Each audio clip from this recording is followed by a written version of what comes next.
Welcome to the Daily Thunder podcast. I'm your host, Cray. I am joined by Brandon Rabar. Brandon, thanks for joining us. Thanks for covering the team as always. Big day, big night, huge game. And my first question is, do you have any in real life stressors? Because one of mine is generating a cold open for the podcast. Do you have any, phone call, like you don't like to make phone calls, you prefer to text, or you hate, I do. something, the pickup line? Is there anything like mundane things that just like overly stress you out? I do prefer texting over phone calls. I'd much prefer to communicate through text. Um, it's like nowadays when somebody calls you instead of text, you're like, oh, this must be serious. What's going on? They're calling. um, as far as a cold open, I'll help you out. Go see Sheep Detectives. It is a great. Okay. It is the greatest movie you'll ever see about talking sheep who investigate their shepherd's murder and Okay. try to solve it. While it's actually a family movie that's actually really funny at the same time. So you got specific enough to keep the Wallace and Gromit mob from coming after us when you were just saying sheep movie. But to me, it looks like one of those, like it's either going to be awesome or horrible. But you're saying it's on the awesome side of I thought it those was weird. great. Yeah, I thought it was fantastic. Yeah, it's so much better than any movie with this premise has the right to be. Yeah, it's very, very good. Good. Well, we're always complaining about the retreads. How many times can we reboot the same intellectual property, superheroes, cartoons, whatever? So I like the weird stuff. You know, Yeah, and give it a speaking of chance. Do something weird and different, and see if it works. exactly, and if if you're curious about how weird it is, these are the genres it's listed under on Rotten Tomatoes: kids and family, comedy, mystery and thriller, action, animation, and it is all of those things. Beautiful, beautiful.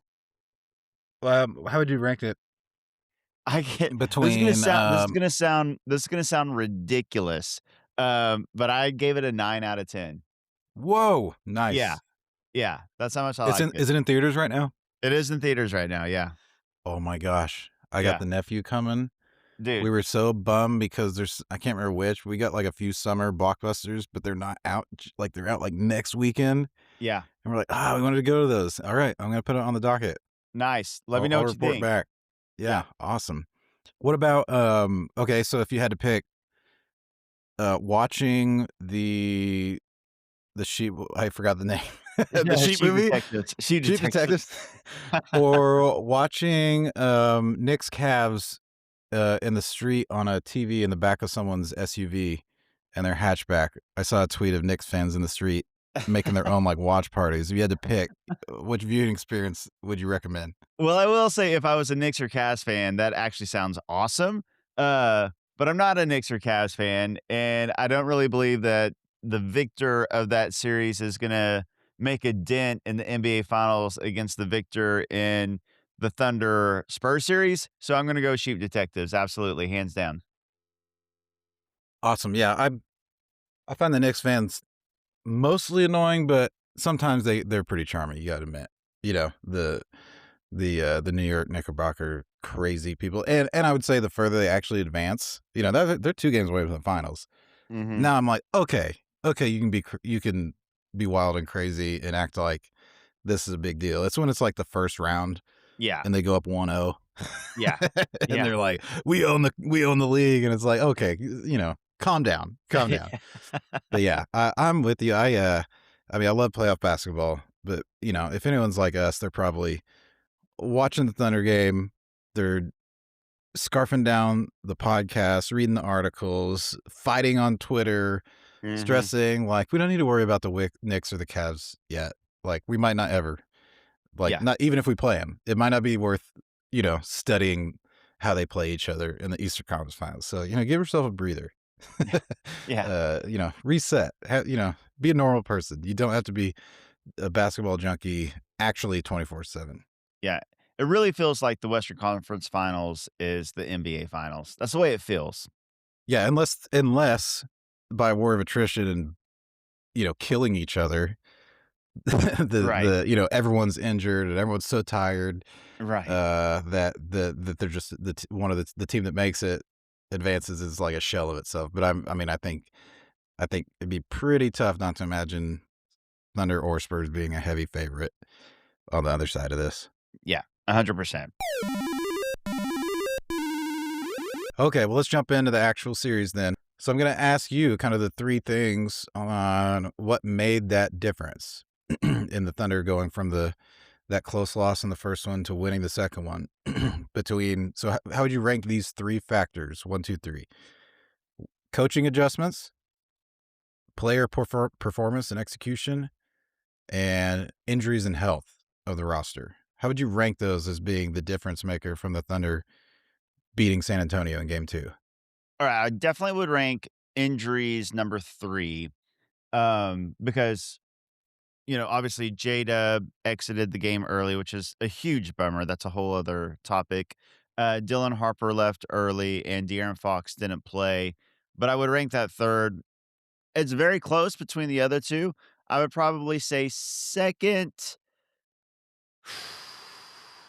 Man, I would probably say 2nd, coaching adjustments, because the Isaiah Hartenstein of it all, defending Wemby, was so massive. But I would put first player performance. I think that Shea was brilliant in game 2. I think that he played a near perfect game. Like, the only things you can nitpick on would be maybe he forced a little bit in the 4th quarter. Um, but man, he was incredible. I think that obviously Isaiah Hartenstein played great. Cason Wallace played great. Alex Caruso continued to play great. Um, and up and down the line, I would say so. Also, player performance from the Spurs wasn't as good, particularly Wemby. Now, some of that probably was because of coaching adjustment on the other side, and some of that was because of player performance on the other side because of Isaiah Hartenstein. Some of it may be that he was worn down from game 1. Maybe he didn't have the MVP trophy motivation in game 1, whatever you want to say. But I would say the player performance on both sides was probably the biggest difference, because you can make all the coaching adjustments, and the coaching adjustment was huge.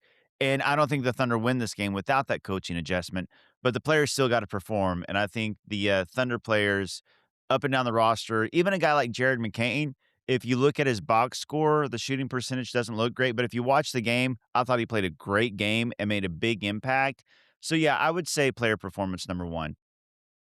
Yeah, I just texted someone. I said it's Jared McCain's world, and the aliens just living in it right now. He's like, who saw this? And I tweeted, I was like, raise your hand if you thought, you know, Jared McCain was going to be a swing factor against the San Antonio Spurs in Yeah. the Western Con. Like, was there a person on earth when the Thunder traded for him that thought this guy is going to be this important, even for one game? Yeah. Like, what an incredible run for this guy. And obviously love him. Can't be happier. The most infectious, uh, love it. Love McCain. I'm with you. I think player performances, I think we overrate coaching adjustments because that's the chair we put ourselves in. We don't watch at Mhm. home and be like, well, I would have, Mhm. I would have made more threes and I would have dunked it more because we can't. But we're like, Right. I would have subbed in this player, right? Or I would have done Right. this starting lineup. What's funny is Mark Daignault, aside from, he's more traditional and I guess rigid with his starting lineup of late than he has been in prior seasons. But outside of that, he's one of the most random, you know, constant adjustment, constant different looks, frankly, surprising and confusing Yeah. Yeah. looks at times. And still, after any loss, everyone's going to be like, he should have done this. Do something. You're not Yeah. doing enough. Like, I Yeah. think we just like put that. And then, especially when he does make a pretty obvious adjustment from game to game, then we're like, oh, that was it. Cause that's what I predicted. That's what I would have done. Right. But any coach is supposed to put their players in position to succeed. And I do think, outside of just like the matchup, obviously the iHeart and Wemby matchup being the huge one. Mitch and Dagnall are very contrasting in their scheme right now, right? Right. Mitch is, I mean, insane, putting insane minutes, not just on his best players, but like on his starting unit with like no staggering almost whatsoever. And so you could say that, that's, I would say probably with Wimby especially, he's never played this many minutes. And, will it phase him? Will it slow him down? Is that part of the issue with game two? And who knows? But I think that approach will reveal itself as the series goes on. Do the Spurs look more and more tired while the Thunder on the totally opposite side, Dagnall's still running 10 deep, Um, and is that going to come to bear in uh fresher legs, uh more bounce, more pop, and less energy and dominance from Wemby down the stretch? So do you think as a long-term strategy this is the way it should go? And it could be the right strategy for both, right? Like this could be Mitch Johnson's right play and Dagnall's right play. But do you think that approach from Dagnall and staying deep, staying long, not focusing on keeping his I think the uh data point out there, I can't remember who tweeted it, but it was like there's not a Thunder lineup that's played 10 minutes yet through 2 games. Like, do you think that's the right call? Do you think that's gonna keep paying dividends in a games 3, 4, and beyond? I do think that the Thunder's depth and their bench has been, a pretty big factor. Obviously, they're much deeper, especially with the Fox injury that they're dealing with. You can't really play Cornette in this series because the Thunder are just abusing those lineups when he's out there. Harrison Barnes has hardly really played, so the Thunder is deeper. I am curious to see, as the series goes on, if he does play the top guys more.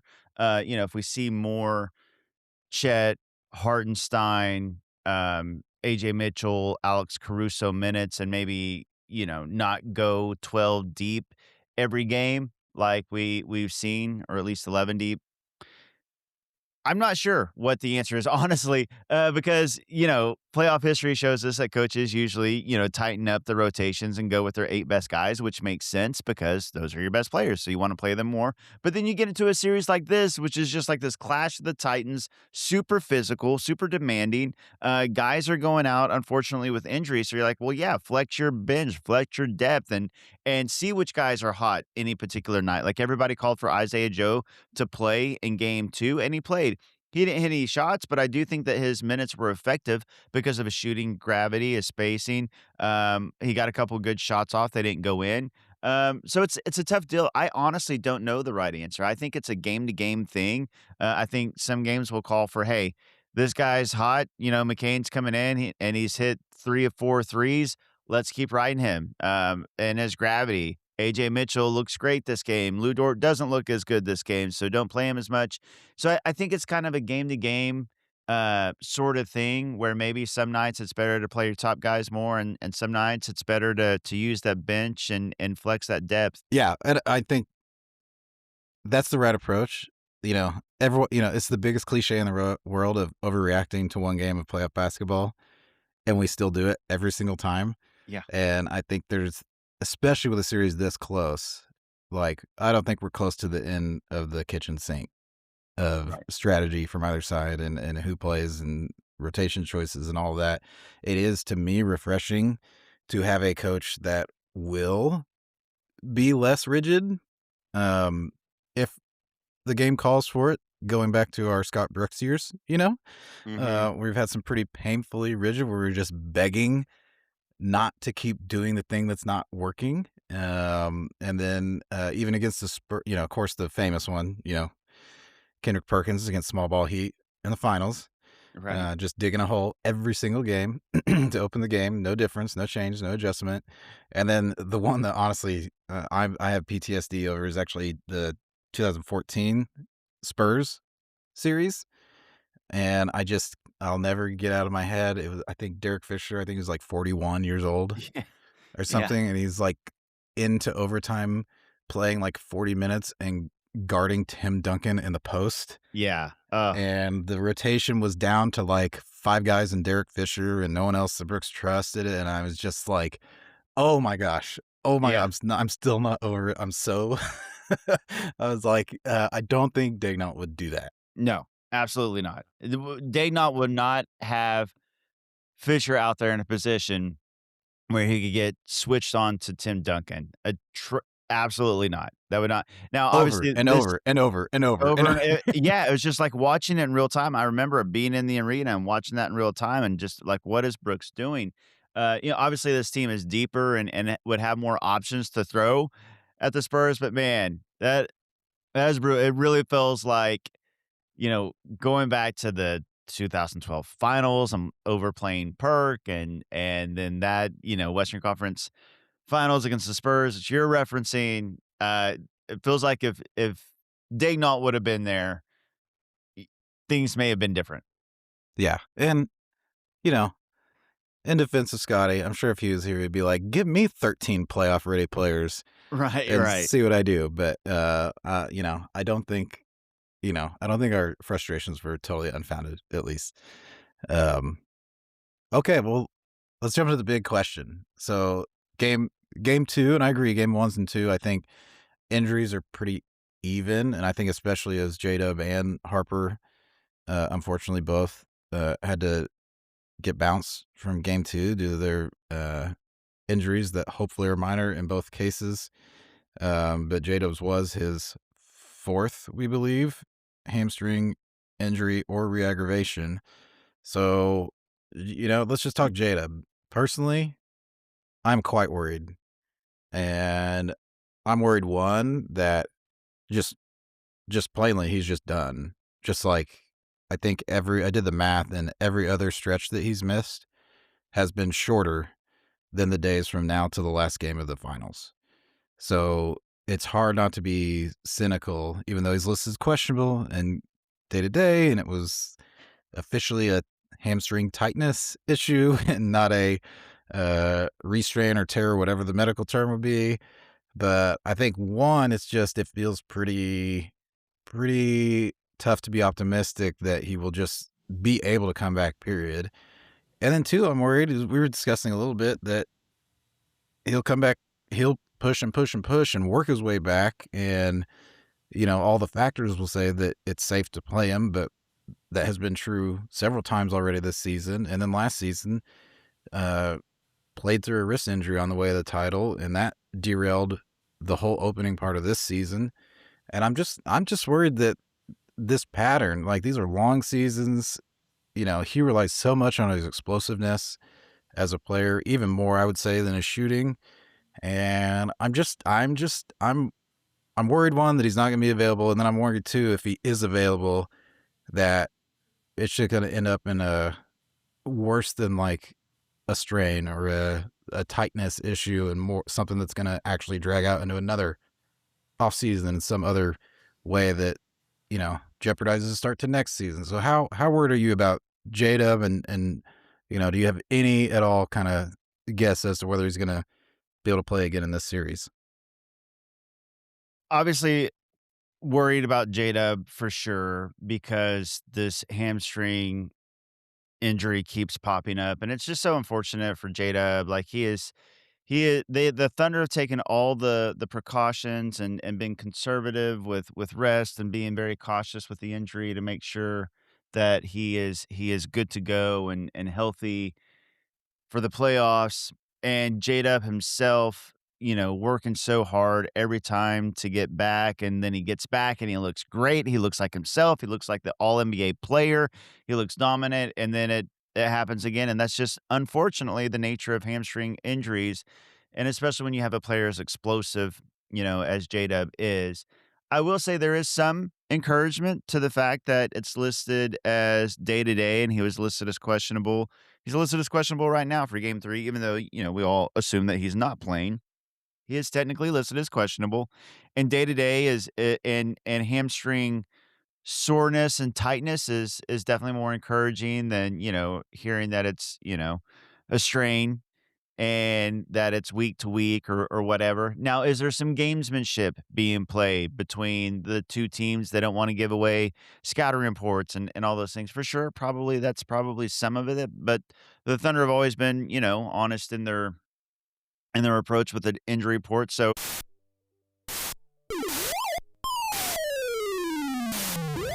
Okay, Thunder fans, Cray jumping in here. Gonna do a little ad read for none other than dailythunder.com. Just so you know, we are primarily reader-supported site. We reject gambling money, futures trading. You know who I'm talking about. The folks ruining the internet and rooting Thunder and NBA coverage. We've had offers. We've been invited to join the club to boost the algorithm with tweeting charts that move the action and make people mad and play to the lowest common denominator. That's not what we're about. We're here to follow the game, give real analysis, and be genuine in our takes. So please consider logging on dailythunder.com. We have subscriptions to keep our newsletter in your inbox. We've got pregame coverage, postgame coverage, link roundups, featured articles. We have goofy stuff. We have Saturday morning cartoons with vintage clips from the Thunder past. We have playbook items with games for the nerds, crossword puzzles, Shea Sweeper, our Minesweeper knockoff. We got it all. Anything you want. If you're a nerd, if you're serious, if you like the color and the fun and all in between, sign up dailythunder.com. We've got free subscriptions. We have premium tiers for a little extra bonus exclusive stuff, including some really exciting projects we're working on that we think the audience will be excited about soon. Reject the stupidity. Check out dailythunder.com. We've got the frequent newsletter that sends you everything we got. We've got a once a week newsletter that just keeps you updated as the series goes along. We got live commenting. We've got plenty to stay engaged as a Thunder fan and not be so freaking annoyed by all the noise and all the stupidity out there. Thanks for listening to the show. Share it with a friend. Refer it to someone who knows ball and stay on top of everything Thunder. Thanks. I do think it's encouraging that it doesn't seem to be as bad as the prior ones, but it's just one of those deals where, if it keeps happening every time he comes back, let's say he does come back. Well, there's a risk of it happening again. So the Thunder obviously could handle the Suns and the Lakers without JDub. But it was always like, but they're going to need JDub for the Spurs because the Spurs are at a different level. And that's the situation the Thunder find themselves in because their ceiling obviously goes a lot higher with JDub out there. So definitely concern for JDub. Some of that's mitigated if Dylan Harper were to miss, a couple of games. If De'Aaron Fox either misses a couple more or if he plays and he's not 100%, I would say it balances out a little bit. I think JDub is the best player of those three players. But the Spurs have less depth than the Thunder do and can afford it less. And so if one or both of those guys are out, maybe they don't need JDub to survive this series at 1-1 if Fox and or Harper are out. But this team is much better team, regardless of any hot takes or anything that's out there. This team is a much better team with Jalen Williams on the floor. Absolutely. And one thing that respect JDub. Thunder fans especially, please respect JDub, respect his contribution, respect how great he is, and respect that the Thunder don't just need him. It's very hard to accept. They don't just need him for the 2026 Western Conference Finals. They need him for this entire title window. And the hypothetical I've thrown out there for their fans that are like, it doesn't matter, championship, risk it all, go all in, yada, yada, yada, which one has not been the Thunder's approach to this entire rebuild. But two, like imagine, and part of that is, Wemby's inevitable. The Spurs are so young. They're so great. They're going to get better. This might be our last chance, yada, yada. It's like, well, what if the Spurs rushed Harper back and he had a horrible injury cascading from, it's his adductor, I guess. Honestly, Spurs fans think that the Spurs are playing some gamesmanship. I think that's the consensus, that he is not really as questionable as they've listed him. But what if the Spurs do something stupid or careless or too aggressive, and it jeopardizes the health of one of their young pieces, well, then you'd say, "Oh, well, lost the battle if Thunder had to lose this series, but won the war. We still got all our guys." So I'm with you. I hope they. Well, I know they will. Do the right thing. But my thought is just you gotta can't count on them, and of course you don't hope for the other Spurs players not to be there. But I do think, I mean, if the Spurs don't have both Fox and Harper, you know, Stephon Castle's averaging 10 turnovers per game, and frankly, it could be higher.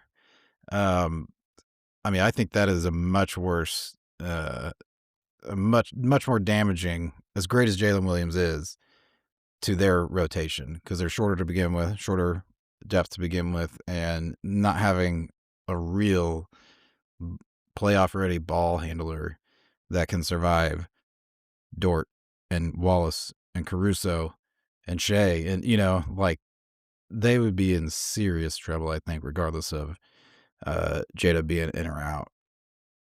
Yeah, that's a big, big issue for the Spurs.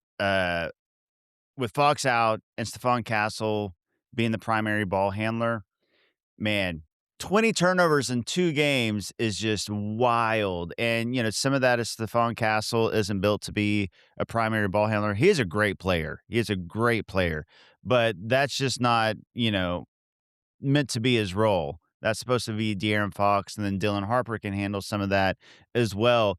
But then some of this is also the ball pressure from Casey Wallace, from Lou Dort, from Alex Caruso, from Shea. Like, the Thunder obviously have the perimeter defenders. If you have a shaky ball handler and primary playmaker, the Thunder are going to attack that, and that has happened. So if Fox were to miss game 3 tonight, I think you'll see more of that. I'm not predicting another double-digit turnover night, but, will he get 5 or 6? Could very well happen, and, that's big advantage Thunder because they feast off of turnovers, creating turnovers and scoring in transition. Um, so that is a big story, I think, to this series and to the whole injury aspect of it, and if Fox does play tonight, or if Dylan Harper plays tonight, like, at what percentage are they themselves? Apparently, Fox is dealing with a high ankle sprain, and that's why he hasn't been playing. Like, if he comes back, is it going to be, his 100% self? We'll see. Also, if Fox comes back, all due respect to Fox, he is a great player. He is an all-star, and he will help their offense, but I do think that this defense that has been, tough to score against, it is a weak link out there that you can attack. So while the Spurs offense may come easier with Fox on the floor, the Thunder offense may come easier with Fox on the floor. So, that's a part of the whole chess match. I'm sure the Thunder have, you know, plans and coaching adjustments for whether Fox plays or doesn't play, and if Harper plays or doesn't play, or if both of them play or both of them don't play. I'm sure they have, adjustments for all of those situations. Yeah, we'll see. And I do think, like, a Matt, and the one consistent to kind of move on to games 3 and 4, moving to San Antonio, series split. Clearly, the Thunder, I don't know that I wouldn't call game 3 a must win, not necessarily game 4 a must win, but of course they really, really, really, to feel good, will want to split the series, if not take both, of course. And the one consistent, despite the, pretty dynamic changes from game 1 to game 2, it has been that turnover margin. The Thunder held for it on the boards a little bit better in game 2 from game 1, but in both games, just those live ball turnovers, getting more possessions, getting downhill, getting in the full court, not only in the battle that is the half court offense and defense between the Thunder and Spurs. That has been very crucial for the Thunder, and just and praise to Shea. So everyone looks at the scoring, and his scoring, he had a fantastic scoring game in game 2. As with a lot of the series, he had to feel out a little bit, which centimeters of the court the other team are actually going to even allow him to try to get to even get a shot up. But on the other side, Shea having 0 live ball turnovers. He had 1 offensive foul, but otherwise, he just doesn't lose the ball. He doesn't lose the possession. Huge factor for the Thunder has been super, super important. And, just imagine poor Castle if he really is going alone.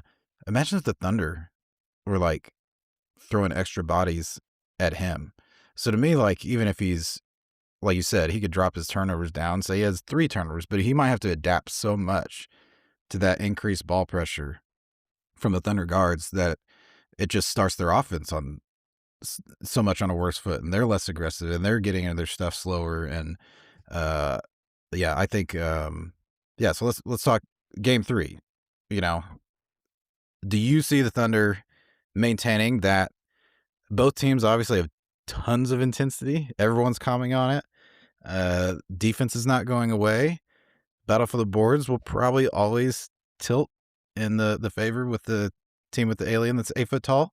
But what do you see kind of holding up from games 1 and 2? Do you think the Thunder maintain that turnover and possession edge, or any other factors that you see continuing, even if who's available and who the coaches play and how much all that could change? What do you think kind of being a through line that you could expect to see in these next couple games? Yeah, I do think that the intensity is gonna stay the same. The Thunder had to play that way to win. Like, that is their identity, that's who they are, and it's why they're a championship team, and especially against the Spurs team and Wemby, you gotta play physical, regardless of what all the narratives and discourse says. They were playing good hard defense, physical on both sides, regardless of how many clips you wanna string together from one side and ignore the other side. Um, and turnovers. The Thunder live off of turnovers, and I do think that regardless of who was out there, whether it's Castle and Fox or just Castle or Harper, whoever it is, the Thunder are going to turn the other team over, and I think that will be a through line and scoring off of turnovers. Obviously now that the next 2 games are gonna be in San Antonio with that home court and that advantage, the energy that they're going to, you know, thrive on the Spurs, but the Thunder have proven in the playoffs. Last year, we saw it game 4 in Indiana. In the finals, we saw it game 4 in Denver when they were down 2-1, that they can go and win on the road in hostile environments. And I think, having Shea out there, who's been there, done that, back-to-back MVP, finals MVP, clutch player of the year, like, he does not get shaken.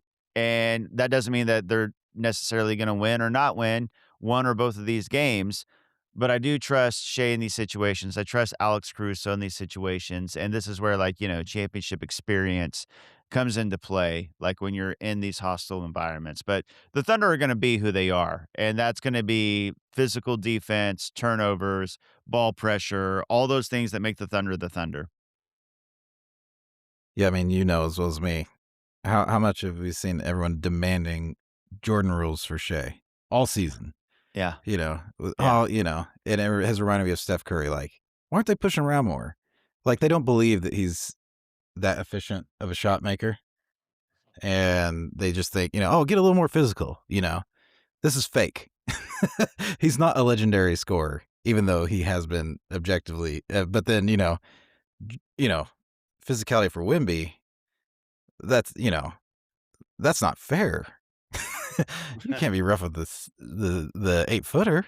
You gotta uh protect him. Don't be mean to him. Don't treat him like Shaq. Don't treat him like these bigs that have always endured this. So uh we won't get too much into fan hypocrisy. We know it's emotional, irrational times. What's your approach on that? On this has been a recurring theme. How much we fight the narratives and how much we just should try to step aside and ignore some of the just like really irrational, really divorced from the game or divorced from the stats, divorced from the tape opinions and hatred towards Shea and the Thunder. So I try to strike a balance because I try to ignore it, but there's so much of it out there. It is dominating the discourse. It is dominating the narratives and the hot takes, and it gets so much engagement. and it's bled. It's it started off on just like Twitter and social media, but now it's bleeding over into networks and talking heads. They see the engagement that they're getting online if they talk about the Thunder and SGA and the refs and flops and grifting or whatever trendy word you want to use.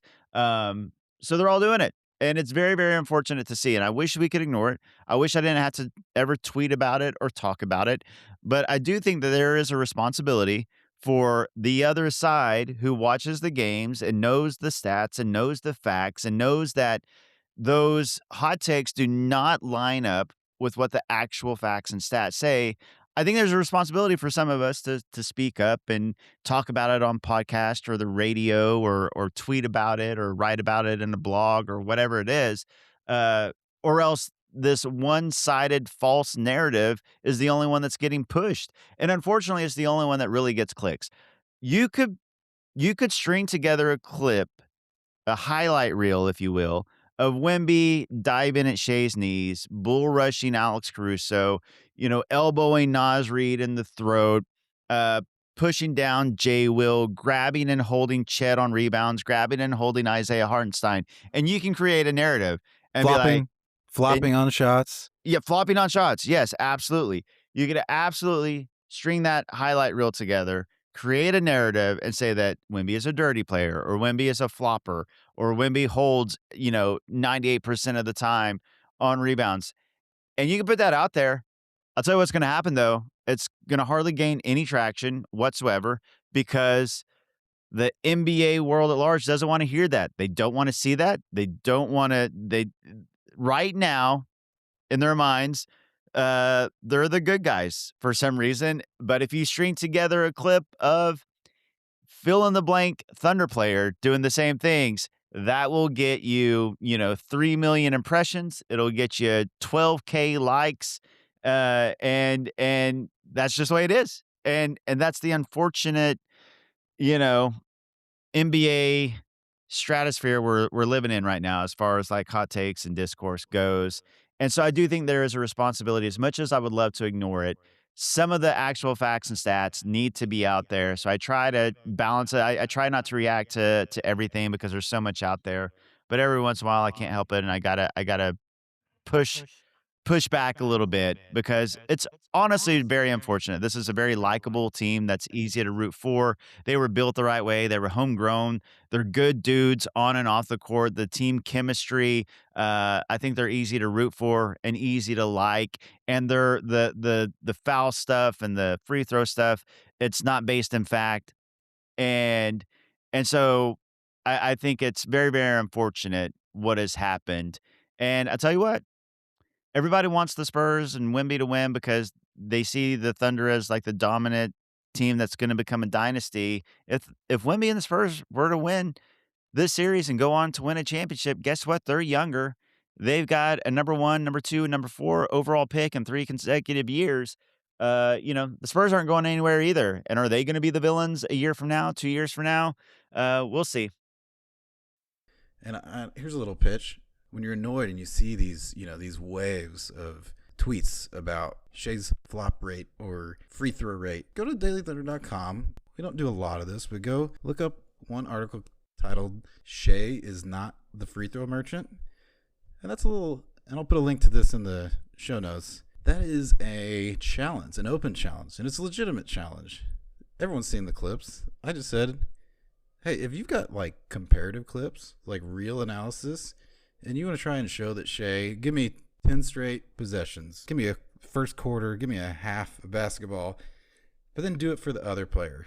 When you say that, Shea's got a better whistle than Luka even, or Jalen Brown, or Steph, or whoever you want to say, anyone in the world, we've got an open challenge, and I show you how it's done. There are tools on the internet. The NBA has play-by-play data, free, open to the public. You can sequence these things, and you can show, and give me a little tally, show.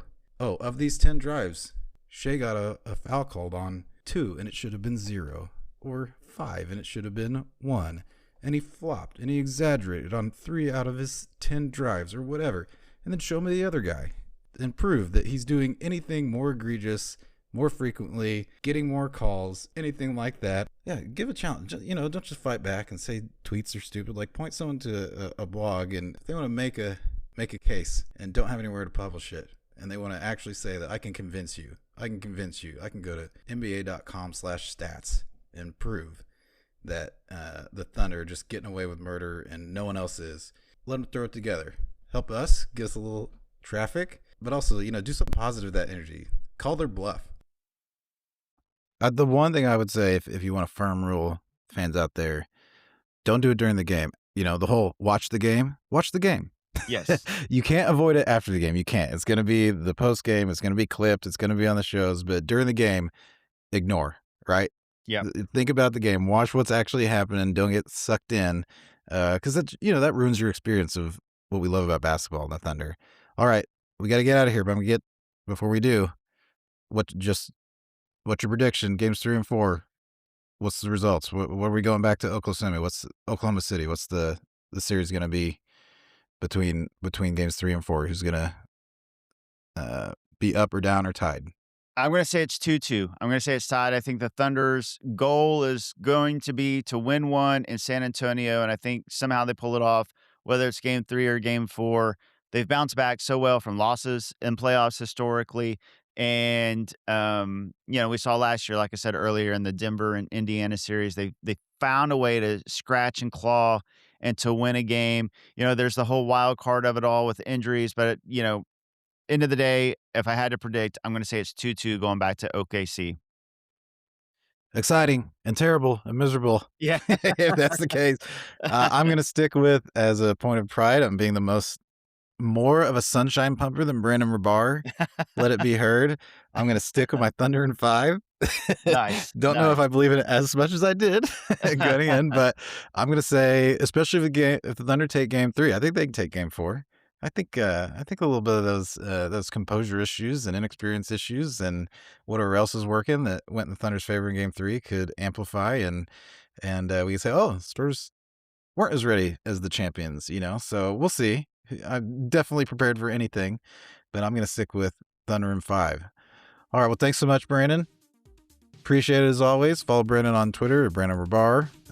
Check out his day after report. Got those post-game bolts flowing with all the stuff that is, not the clips, not the stuff people are fighting about, but observations from someone that pays very close attention in person to what's actually happening at the game. Full of tons of observations, comments, and analysis as well that you just can't get anywhere else. Any closing thoughts from you, Brandon, before we sign off? No, I appreciate all those things you just said, though. Appreciate it. This has been the Daily Thunder Podcast. Thank you for tuning in. DailyThunder.com. Stay tuned. Stay on top of the Thunder.